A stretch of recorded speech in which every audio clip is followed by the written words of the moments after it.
नाशिकमधील टीसीएस कंपनीतील धर्मांतर प्रकरणी एक मोठी अपडेट समोर आली आहे। धर्मांतर प्रकरणामधील फरार आरोपी निदा खानला नाशिक गुन्हे शाखेकडून अटक करण्यात आली आहे। निदा खान हिचा अटकपूर्व जामीन फेटाळल्यानंतर पोलिसांनी तिला छत्रपती संभाजीनगरमधून अटक केली आहे। छत्रपती संभाजीनगरच्या नारेगाव परिसरामध्ये कैसर कॉलनीमधील एका फ्लॅटमधून तिला ताब्यात घेण्यात आलंय।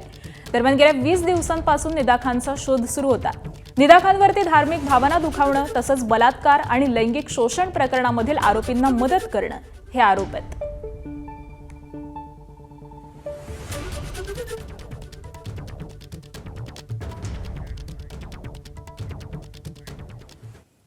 दरम्यान छत्रपती संभाजीनगरमधून निदा खानला अटक करण्यात आल्यानंतर तिला नाशिक रोड पोलीस ठाण्यामध्ये आणण्यात आलं।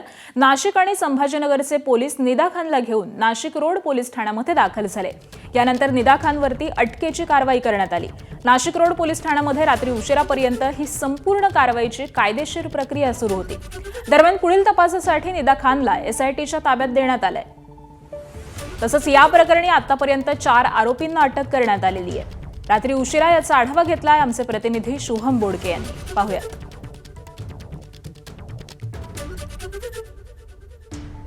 नाशिकमधल्या टीसीएस प्रकरणामधली जी मुख्य सूत्रधार म्हणून जी महिला आरोपी होती निदा खान, हिला नाशिकच्या गुन्हे शाखेच्या पथकानं छत्रपती संभाजीनगरमधून अटक केलेली आहे। आपण जर या ठिकाणी पाहिलं तर नाशिक गुन्हे शाखेचं जे पथक आहे ते जे संभाजीनगरला गेलेलं होतं ते आता नाशिकच्या नाशिक रोड पोलीस स्टेशनमध्ये या ठिकाणी निदा खानला घेऊन आलेलं आहे।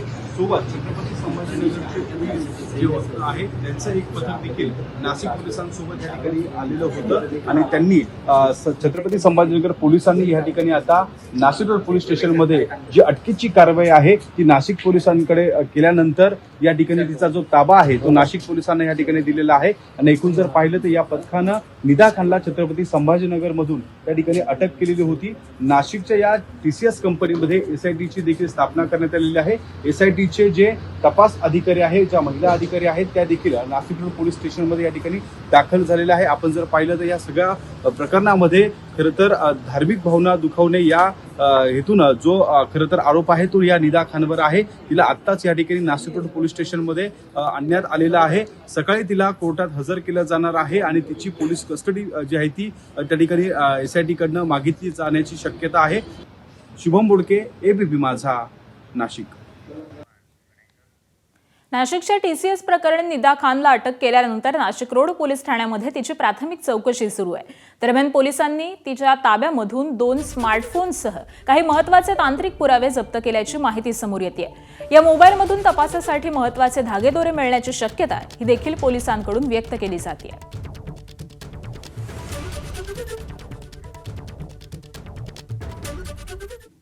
आणि दरम्यान टीसीएस प्रकरणामधील आरोपी निदा खानच्या फरार होण्यामागे इम्तियाज जलील यांचा हात असल्याचा गंभीर आरोप शिवसेनेचे नेते संजय शिरसाट यांनी केलाय। एबीपी माझाला फोनवरून प्रतिक्रिया देताना शिरसाटांनी हा गंभीर आरोप केलेला आहे।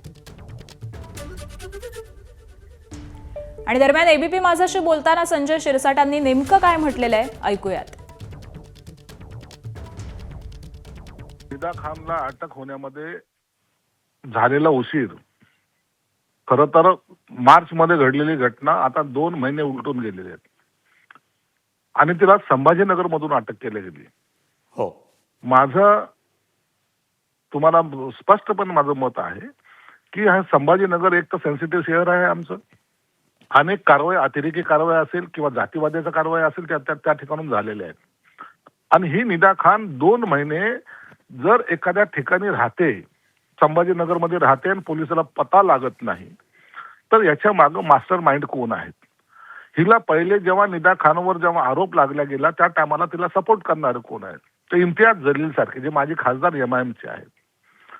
मुंब्राचं प्रकरण घ्या, कोणत्याही राज्यातलं कोणतेही प्रकरण घ्या, हे जे काही छाती ठोकपणे पुढे येणारे जे लोक आहेत ना यांनी त्या निदा खानला वाचवण्याचा प्रयत्न केलेला आहे। 2 महिने एक लेडीज संभाजीनगर मध्ये कुठे राहिली? तिला कोणी पोचलं? तिच्या मागे तिला ती लोकांच्या नजरेत का नाही आली? हा सगळ्यात महत्वाचा प्रश्न आहे। आणि म्हणून धर्मांतराचे नाटकं किंवा धर्मांतर करण्याची जी काही मोहीम आहे या मोहिमेमागे ज्यांचा हात आहे त्यांना अटक झाली पाहिजे, हे माझी प्रमुख मागणी आहे। पण ही मागणी करताना तुम्ही एक मोठा आरोप करताय, काय संदर्भ या मागचा? संदर्भ हाच आहे. ती जेव्हा तिच्यावर आरोप झाले त्या टायमाला उघड पाठिंबा देणारे लोक आमच्या संभाजीनगरचे होते. त्यात काय, निदा खानला पाठिंबा कोणी दिला होता? एमआयएमने दिला होता ना, त्या इम्तियाज जलीलने बोलला होता ना, भाषणे केली होती ना. मुंब्राच्या प्रकरणामध्ये त्या इम्तियाज जलीलने भाषणे केली होती ना. ज्यांनी या प्रकरणाला हवा देत आहेत तर यांनी जाणून बुजून हे एक रॅकेट आहे. एक लक्षात घ्या, हिदा खान हा मोहरा आहे, एक छोटासा मोहरा आहे तो. असे प्रकरण करणाऱ्याचं पूर्ण जाळं या महाराष्ट्रामध्ये ठिकठिकाणी विणलं गेलेलं आहे. तुम्ही नगरला बघा, नगरला किती मुली दर महिन्याला जातात. पुण्याचं तसंच प्रकरण आहे, संभाजीनगरचं प्रकरण आहे, नाशिकचं आता उघडकीस आलेलं आहे. असे जे आपल्याला माहीत नसतात असे सुद्धा अनेक प्रकरणं आहेत ज्यांचं जाळं ह्या लोकांनी विणलेलं आहे. म्हणून याचा तपास करताना मी मुख्यमंत्री साहेबांकडे सुद्धा मागणी करणार आहे. यासाठीची मागणी करणार, परंतु ही मागणी करणारे की यांचे मास्टर माइंडला पहिलं आतमध्ये घ्या. ह्या बळीच्या बगारा आहेत, यांना हे मोहरे आहेत, हे चिल्लर मोहरे आहेत. मेन सूत्रधार अटक झाला पाहिजे ही माझी प्रमुख मागणी असणार आहे. आणि यानंतर बुलेटिनमध्ये इतर काही महत्त्वाच्या बातम्यांचा वेगवान पद्धतीने आढावा. पुण्यातील नसरापूर चिमुकलीवरील अत्याचार आणि हत्या प्रकरणातील आरोपी भीमराव कांबळेच्या पोलीस कोठडीमध्ये वाढ करण्यात आली आहे. भीमराव कांबळेला काल व्हीसीद्वारे कोर्टात हजर करण्यात आलं होतं. कालच्या सुनावणी दरम्यान आरोपीच्या पोलीस कोठडीत 12 मे पर्यंत वाढ करण्यात आली आहे. नागपूरच्या मानकापूर परिसरामध्ये नातेसंबंधांना काळीमा फासणारी धक्कादायक घटना समोर आली आहे. 26 वर्षीय विवाहित महिलेचं सावत्र मुलाने वारंवार लैंगिक शोषण केल्याची धक्कादायक घटना घडली आहे. आरोपीनं जीवे मारण्याची धमकी देत अत्याचार केल्याचा दावा पीडितेनं केलाय. तसंच या प्रकाराची माहिती पीडितेनं आपल्या पतीला दिल्यानंतर त्यानं देखील हे प्रकरण दडपण्याचा प्रयत्न केल्याचा आरोप करण्यात आलाय. सततच्या अत्याचाराला कंटाळून अखेर पीडित महिलेनं धाडस करून मनकापूर पोलीस ठाण्यामध्ये तक्रार दाखल केली. पोलिसांनी आरोपी सावत्र मुलाविरोधामध्ये गुन्हा दाखल केलेला असून आरोपीचा शोध सुरू झालाय. तर सध्या पीडित 4 महिन्यांची गर्भवती असल्याची माहिती मिळते. वर्ध्याच्या हिंगणघाटमधील वडनेर इथं 11 वर्षीय मुलीवरती अत्याचार केल्याची घटना समोर आली आहे. अत्याचारानंतर आरोपींनी मुलीला खासगी दवाखान्यात नेलं. ही अत्याचाराची घटना डॉक्टर जवाहर खत्री यांनी दाबण्याचा प्रयत्न केला. या डॉक्टरला देखील सहआरोपी करण्यात आलेला असून पोलिसांनी अटक केली आहे. दरम्यान आरोपी नरेश दिवे याने मुलीवरती अत्याचार केला आणि त्यानंतर तिला खासगी रुग्णालयामध्ये दाखल करण्यात आलं. या प्रकरणी पीडित मुलीच्या कुटुंबियांनी तक्रारीनंतर या सगळ्याच बाबी आता उघड झालेल्या आहेत. अकोल्याच्या पातूर तालुक्यामध्ये 10 वर्षीय चिमुरडीवरती 60 वर्षीय नराधमानं लैंगिक अत्याचार केला. यानंतर तो फरार झालेला होता. त्यानंतर काल पोलिसांनी जंगल परिसरामधून त्याला बेड्या ठोकलेल्या आहेत. या प्रकरणावरती आरोपीच्या पत्नीची प्रतिक्रिया समोर आली आहे. माझ्या पतीनं जर दुष्कृत्य केलं असेल तर त्याला फाशीची शिक्षा व्हायला हवी अशी मागणी त्यांनी एबीपी माझाच्या माध्यमातून केलेली आहे. ज्यावेळी ही घटना घडली त्यावेळेस आपण घरी नव्हतो, त्यामुळे खरी घटना आपल्याला माहिती नाही. मात्र माझ्या पतीवरती लागलेले आरोप सत्य असतील तर त्याला फाशीच व्हायला हवी अशी मागणी त्यांनी केली आहे.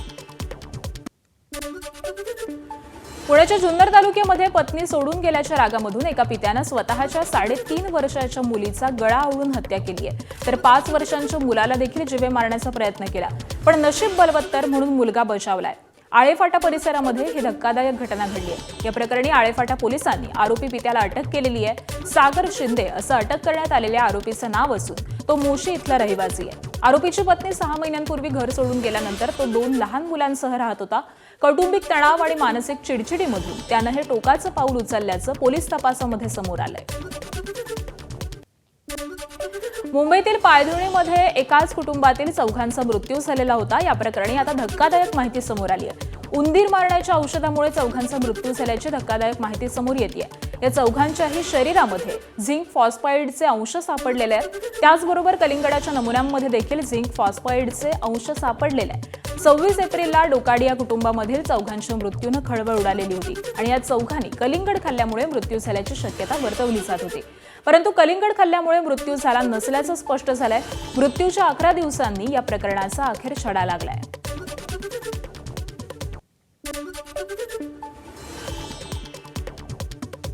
बीडच्या परळीमधील एका खासगी रुग्णालयामध्ये डॉक्टरांच्या उपचारातील हलगर्जीपणामुळे गर्भातील बाळाचा मृत्यू झाल्याचा खळबळजनक आरोप महिलेच्या पतीनं केलाय. गरोदर मातेच्या पोटामध्ये तब्बल 19 तास मृत भ्रूण ठेवल्याचा धक्कादायक प्रकार समोर आला. या प्रकरणी संबंधित डॉक्टरांविरोधामध्ये आता जिल्हा शल्य चिकित्सक, जिल्हाधिकारी आणि परळी शहर पोलीस ठाण्यामध्ये लेखी तक्रार दाखल करण्यात आली आहे. मातेच्या जीवाशी खेळण्याच्या प्रकाराची सखोल चौकशी करून कडक कायदेशीर कारवाई करण्यात यावी अशी मागणी महिलेच्या पतीनं केली आहे. परळी खासगी रुग्णालयामधील तक्रारीबाबत जिल्हा शल्य चिकित्सकांनी समितीही स्थापन केली आहे. मुंबईतील नेस्को ड्रग्ज प्रकरणाला आंतरराष्ट्रीय कनेक्शन आहे का? तपासामध्ये युरोप कनेक्शन उघड झालेलं असून परदेशामधून 4000 एक्स्टसी गोळ्या मागवल्याचा संशय आहे. पोलिसांनी 935 एक्स्टसी गोळ्या जप्त केलेल्या असून उर्वरित गोळ्यांचा शोध सुरू आहे. तर मुख्य आरोपी महेश खेमलानी उर्फ मार्कची पोलीस कोठडी 10 मे पर्यंत वाढवली आहे. गोरेगावमधील म्युझिक कॉन्सर्टमध्ये ड्रग्ज ओव्हरडोसमुळे 2 विद्यार्थ्यांचा मृत्यू झालेला होता. मुंबईमधील हॉटेलमध्ये महेश, आयुष आणि विनीत यांच्यामध्ये ड्रग्ज व्यवहाराची बैठक झाली. मुंबईसह गोवा आणि इतर शहरांमध्ये ड्रग्ज पुरवठ्याचा पोलिसांना संशय आहे. तर USDT डिजिटल वॉलेटद्वारे पैशांची देवाणघेवाण झाल्याचीही माहिती आहे. जलद श्रीमंत होण्याचं आमिष दाखवून तरुणांना रॅकेटमध्ये ओढण्याचा आरोप करण्यात येतोय. आंतरराष्ट्रीय ड्रग्ज तस्करांशी संबंध असल्याचा पोलिसांना संशय असून युरोपमधील संशयिताविरोधात रेड कॉर्नर नोटीसची तयारी सुरू आहे. तर नेस्को प्रकरणामुळे मुंबईमधील पार्टी कल्चर आणि ड्रग्ज नेटवर्क हे पुन्हा एकदा चर्चेत आले. गेल्या काही दिवसात घडलेल्या एकाना अनेक घटनांनी मुंबई शहर आणि ड्रग्जचं मोठं केंद्र बनत असल्याचं दाखवून दिलंय. त्यामध्ये आता मुंबईतल्या भांडूपमध्ये होत असलेली गांजाची शेती उद्ध्वस्त करण्यात आली आहे. भांडूप टेकडी जलाशय BHR परिसरातल्या डोंगराळ भागामध्ये काही गरदुल्यांकडून गांजाची शेती करण्यात येत होती. या प्रकाराची माहिती भाजप नगरसेविका जागृती पाटील यांना मिळाली. त्यानंतर त्यांनी घटनास्थळी जाऊन स्वतः पाहणी केली आणि मग तात्काळ भांडूप पोलीस ठाण्याशी संपर्क साधून त्यांना ही माहिती दिली. भांडूप पोलिसांनी तातडीनं घटनास्थळी धाव घेऊन डोंगराळ परिसरामध्ये लावण्यात आलेली गांजाची झाडं उद्ध्वस्त केली आहेत. पण मुंबईसारख्या शहरामध्ये गांजाची शेती होत असल्याच्या बातमीनं एक मोठी खळबळ उडाली आहे. नाशिकच्या म्हाडा भूखंड प्रकरणामध्ये आता एक मोठा ट्विस्ट समोर आलाय. या प्रकरणात SITनं नगर रचना विभागाचे सहाय्यक संचालक कल्पेश पाटील आणि भूमी अभिलेख विभागाचे उपअधीक्षक बिपिन काजळे यांना अटक केली आहे. विशेष म्हणजे या प्रकरणामध्ये फिर्यादी असलेले बिपिन काजळेच आता आरोपी ठरल्यामुळे खळबळ उडाली आहे. खोटे नकाशे आणि बनावट कागदपत्रांच्या माध्यमातून गृहप्रकल्पाचं कमी क्षेत्र दाखवत आर्थिक दुर्बल घटकांना वंचित ठेवल्याचा आरोप आहे. तर या कारवाईमुळे शासकीय अधिकारी आणि बांधकाम व्यावसायिकांच्या संगनमतानं धक्कादायक खुलासे होण्याची शक्यता व्यक्त केली जाते. नागपूरमधून धक्कादायक घटना समोर आली आहे. मस्करीत मित्रानं फेकलेला बंद असलेला चाकू अचानक उघडला आणि थेट मित्राच्या मानेत घुसला. या घटनेमध्ये त्याचा जागीच मृत्यू झालाय. धरमपेठ परिसरामधील टोकियो बारमध्ये घडलेल्या या घटनेमुळे मोठी खळबळ उडाली आहे. अवधेश कुमार असं मृत तरुणाचं नाव असून आयुष नेगीला पोलिसांनी ताब्यात घेतलेलं आहे. दोघेही बारमध्ये काम करत होते आणि मस्करीमध्ये सुरू असलेला हा प्रकार धोकादायक घडला आणि तरुणाच्या जीवावरती बेतलाय. सीताबर्डी पोलिसांनी हत्येचा गुन्हा दाखल करून पुढील तपास सुरू केला. नागपूर जिल्ह्यामध्ये अवैध उत्खनन करणाऱ्यांची मुजोरी समोर आली आहे. नायब तहसीलदारांना JCBला लटकवून नेलंय. 3 ते 4 किलोमीटरपर्यंत नायब तहसीलदारांना लटकवून नेण्यात आलं. नायब तहसीलदार बुद्धभूषण निकाळजे यांच्यावरती हल्ल्याचा प्रयत्न झालेला आहे. तर कुहीच्या बोरी नाईक परिसरामध्ये परवा रात्री ही घटना घडली आहे. महसूलचं पथक येताच चालकानं JCB पळवला. JCB अडवणाऱ्या तहसीलदाराला चालकानं JCBवरच लटकवलेलं होतं आणि चालत्या JCBवरून पडल्यामुळे नायब तहसीलदारांना इजाही झाली आहे. पोलीस घटनास्थळी येतात JCB सोडून चालक हा फरार झाला. परभणीमध्ये चक्क JCB लावून गोदावरी नदी चाळण करण्याचे काम सुरू आहे. वाळू माफियांनी हद्द ओलांडली आहे. तर प्रशासनाची जाणीवपूर्वक कारवाई करत नसल्याचा आरोप हा स्थानिकांनी केला. मोठ्या प्रमाणावरती वाळू उत्खननामुळे अनेक गावांच्या पाणी पुरवठ्याचा प्रश्न निर्माण झालेला आहे. मराठवाड्याची जीवनदायिनी असलेल्या गोदावरी नदीला वाळू माफियांकडून ओरबाडण्याचं काम सुरू आहे. लिलाव झालेल्या धक्क्यांवरती JCBच्या साहाय्यानं गोदावरी नदीचं पात्र हे चाळणी करत वाळू उपसा सुरू आहे. मानवत, पाथरी, गंगाखेड आणि सोनपेठ त्याचबरोबर पालप या 4ही वाळू धक्क्यांवरील उत्खननामुळे पाणी पातळी खालावली आहे. मानवत तालुक्यामधील वांगी इथं नयनबाह्य वाळू उपसा होत असल्याचं निदर्शनास आलेलं आहे. छत्रपती संभाजीनगरमध्ये भर वस्तीत स्कॉर्पिओ गाडी चोरण्याचा प्रयत्न करण्यात आलाय. नगरसेवक मुन्शी भिकन यांची गाडी चोरण्याचा चोरट्यांनी प्रयत्न केला. मुन्शी भिकन घरी असताना घरी लावलेल्या सीसीटीव्ही फुटेजमध्ये संशयास्पद हालचाल दिसल्यामुळे मुन्शी बाहेरील अंगणामध्ये गेले. त्यावेळी चोरट्यांनी गाडीचं लॉक तोडण्याचा प्रयत्न केला, पण मुन्शी बाहेर आल्यामुळे चोरटे घाबरले आणि चोरट्यांनी ही गाडी मुन्शी भिकन यांच्या अंगावरती घातली. मात्र घटनेमध्ये मुन्शी भिकन थोडक्यात बचावलेत. या प्रकरणी पुंडलिक नगर पोलीस स्थानकामध्ये गुन्हा दाखल केलेला असून पुढील तपास सुरू आहे. नांदेडच्या ग्रामीण पोलिसांनी मोठी कारवाई करत लाखो रुपयांचा शस्त्रसाठा जप्त केलाय. शहरामधील वजीराबाद पोलीस परिसरामधून तब्बल 4796 शस्त्र जप्त करण्यात आलेली असून हा जिल्ह्यामधील आतापर्यंतचा सर्वात मोठा शस्त्रसाठा असल्याचं मानलं जात आहे. ग्रामीण पोलिसांनी काल त्यांच्या हद्दीमध्ये खंजीर जप्त केलेले होते आणि त्यानंतरच्या तपासात वजीराबाद परिसरामध्ये मोठा शस्त्रसाठा असल्याची माहिती मिळाली. तर या कारवाईमध्ये 43,48,000 रुपयांचा मुद्देमाल जप्त करण्यात आलाय. या प्रकरणी पुढील तपास ग्रामीण पोलीस करत आहेत. कांदिवलीतील रघुलीला मॉलमध्ये जेवणात झुरळ आढळल्याचा आरोप करण्यात येतोय. जेवणामध्ये झुरळ आढळल्याचा दावा एका ग्राहकाने केलाय. या घटनेनंतर हॉटेलच्या स्वच्छतेवरती प्रश्नचिन्ह उपस्थित झालंय. हॉटेल चालक ग्राहकाच्या आरोग्याशी खेळ करत असल्याचा आरोप ग्राहकांकडून केला जातोय. तर या घटनेनंतर मॉलमधून सर्व फूड स्टॉलची तपासणी करण्याची मागणी केली जाते. बीड जिल्ह्यातून 2 अतिशय दुर्दैवी घटना समोर आल्या आहेत आणि या दोन्ही घटनांमध्ये एका महिलेसह एका चिमुकल्याचा मृत्यू झालाय. शिरूर तालुक्यामध्ये मंडपाखाली उन्हापासून बचावासाठी थांबलेल्या महिलेचा विजेचा प्रवाह उतरल्यानं जागीच मृत्यू झाला. तर गेवराई तालुक्यामध्ये कांद्याच्या ट्रॉलीखाली सावलीमध्ये बसलेल्या 5वीत शिकणाऱ्या मुलाचा अंगावरती ट्रॉली कोसळून मृत्यू झालाय. या दोन्ही घटनांमुळे जिल्ह्यामध्ये हळहळ व्यक्त केली जाते. पश्चिम बंगालमध्ये भाजपच्या विजयानंतर नवीन सरकारचा शपथविधी सोहळा उद्या कोलकात्याच्या ब्रिगेड परेड मैदानावरती पार पडणार आहे. दरम्यान आज भाजप विधिमंडळ पक्षाची बैठक होऊन नेत्याची निवड केली जाणार आहे. पश्चिम बंगालचे प्रभारी अमित शहांच्या उपस्थितीमध्ये आज महत्त्वाची बैठक पार पडणार आहे. या शपथविधीसाठी पंतप्रधान नरेंद्र मोदी देखील उपस्थित राहणार आहेत आणि याशिवाय गृहमंत्री अमित शहांसह अनेक केंद्रीय मंत्री आणि भाजप शासित राज्यांमधील मुख्यमंत्री देखील उपस्थित राहणार असल्याची माहिती मिळते. समाजवादी पार्टीचे नेते अखिलेश यादव यांनी ममता बॅनर्जींची भेट घेतली आहे. पश्चिम बंगालमधील पराभवानंतर अखिलेश यादव यांनी ममता बॅनर्जींची भेट घेत चर्चाही केली आहे.